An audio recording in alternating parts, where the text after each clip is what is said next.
90 dari 100 orang terkena kolesterol. Setiap saya anamnesa pasien yang datang ke IGD, apapun keluhan pasien tersebut, saya selalu tanya riwayat penyakit terdahulu yang pernah diderita. Ketika saya tanya apakah ada riwayat hipertensi atau DM, sering sekali jawabannya tidak tahu. Ada juga yang menjawab iya dan tidak, tapi lebih seringnya tidak tahu ya karena memang mungkin belum pernah cek sebelumnya, belum pernah terdiagnosa sebelumnya.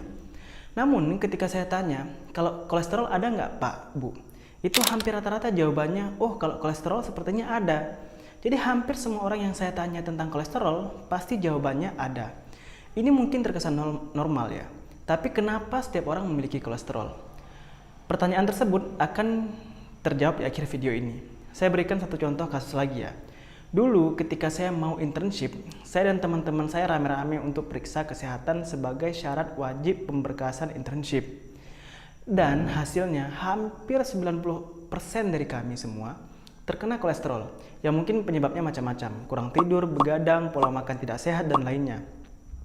Namanya juga anak sekolah, pasti kehidupannya tidak teratur. Tapi kok bisa sampai 90% ya? Sebelumnya kita perlu jawab dulu pertanyaan mendasar, yaitu ketika seseorang mengatakan bahwa dia terkena kolesterol, itu maksudnya adalah hasil pemeriksaan kolesterol orang itu adalah di atas 200.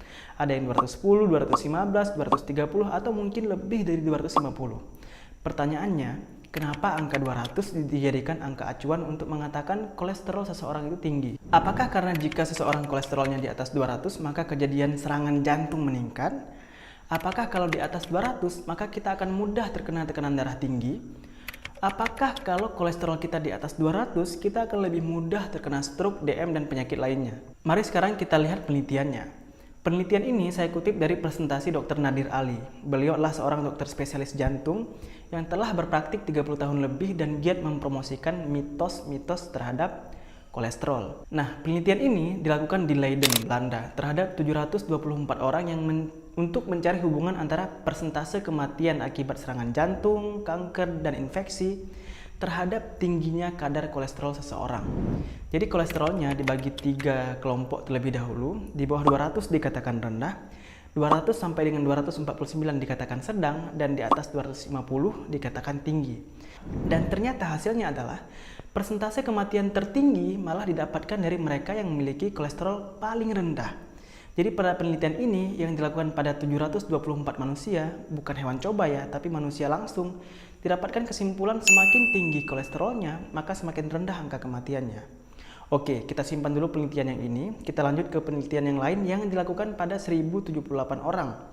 Penelitian ini modelnya juga sama, namun menghubungkan tingkat kejadian stroke, hipertensi, sakit jantung, dan kemampuan kognitif seseorang terhadap tinggi rendahnya kadar kolesterol. Dan ini hasilnya. Kita perhatikan grafik yang paling kiri terlebih dahulu. Semakin rendah kolesterol seseorang, yaitu bagian warna biru, maka semakin tinggi kejadian hipertensi pada orang tersebut.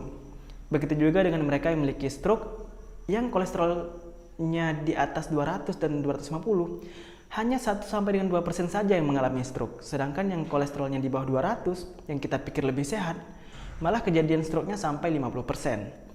Begitu pula dengan sakit jantung, semakin tinggi kolesterol semakin rendah persentase kejadiannya. Nah, grafik ini yang lebih menarik lagi. Semakin rendah kolesterol seseorang, maka semakin rendah fungsi kognitifnya. Tapi semakin tinggi kolesterolnya, maka semakin tinggi pula fungsi kognitif orang tersebut. Fungsi kognitif itu boleh kita bilang kecerdasan seseorang ya. Namun kalau pada kasus ini, semakin tinggi fungsi kognitif, artinya semakin rendah resiko kita untuk mengalami demensia, penyakit lupa atau pikun ketika seseorang semakin tua. Kenapa semakin tinggi kolesterol maka semakin baik fungsi kognitif seseorang?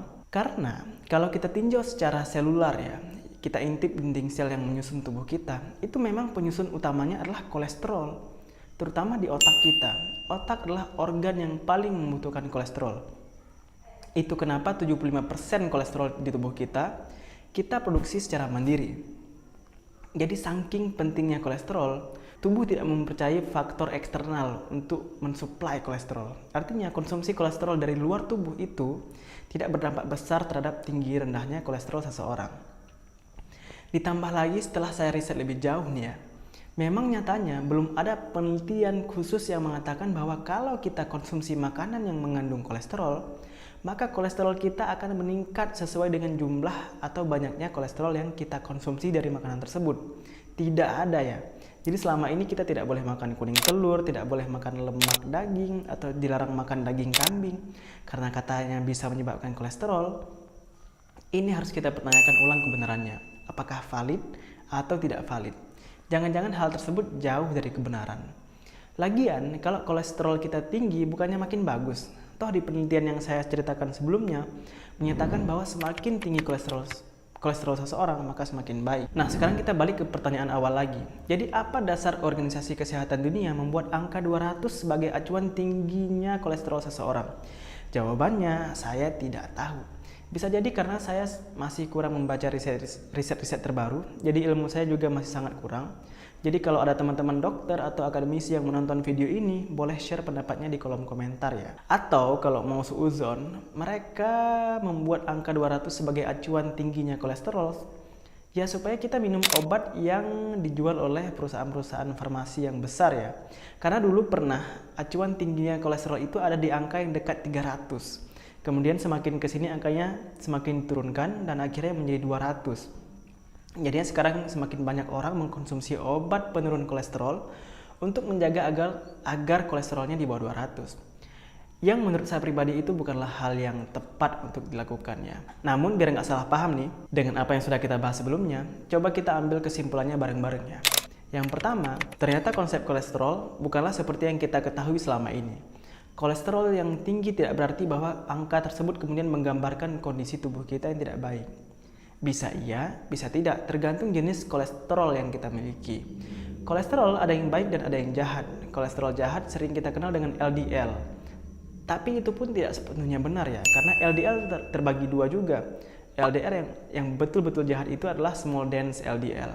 Jadi kalau mau periksa kolesterol, pastikan periksa yang lipid profile lengkap, bukan kolesterol total saja ya.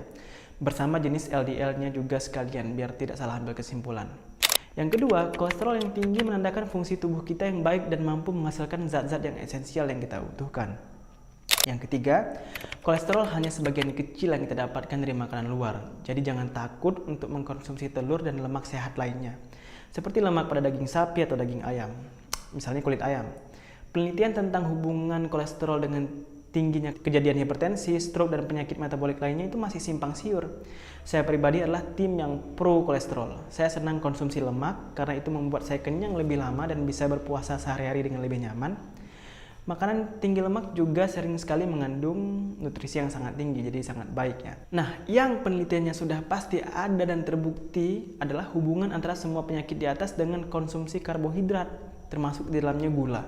Jadi kalau saya ikut yang pasti-pasti saja, sebisa mungkin kurangi konsumsi gula dan karbohidrat. Nah, baiklah, itu saja video kita pada hari ini.